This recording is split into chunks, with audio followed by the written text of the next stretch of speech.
This is Hank Kim, Executive Director and Counsel for the National Conference on Public Employee Retirement Systems. In today's video blog, I'd like to share with you a recent NCPERS research series paper.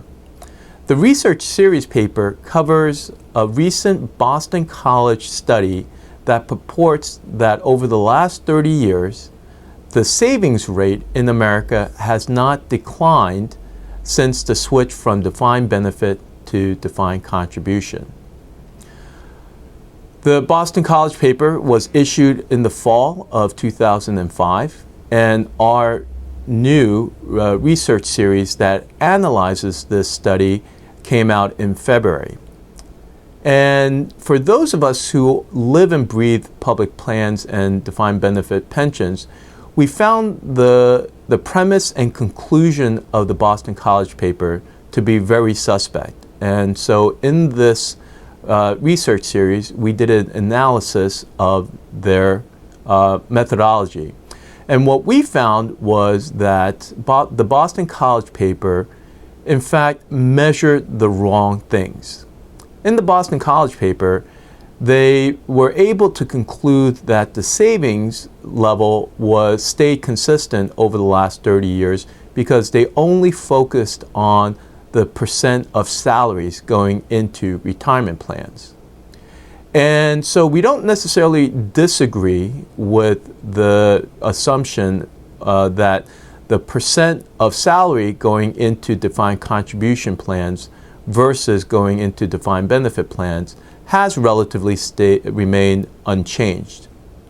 However, the paper and particularly the media coverage regarding the Boston College paper concludes that therefore retirement security is unaffected by the switch from defined benefit into defined contribution.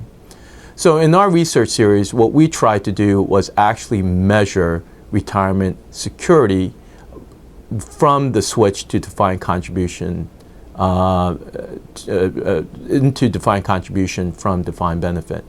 And because of the efficiencies that are baked into a defined benefit plan, namely that the plans are perpetual in nature and therefore don't have to change the asset allocation mix, that we can spread risk over a large population, and because we are institutional investors, we get substantial price breaks. Because of these efficiencies of the DB model versus the defined contribution model, that this actual wealth and savings is 50 times greater in a defined benefit model versus a defined contribution. So the fact of the matter is, the switch from defined benefit to defined contribution over the last 30 years has undermined retirement security by 50%. To view our the NCPERS research series on the Boston College study, please visit www.ncpers.org. Thank you for tuning in, and I look forward to sharing with you other research that we've done on public sector pension plans. Thank you.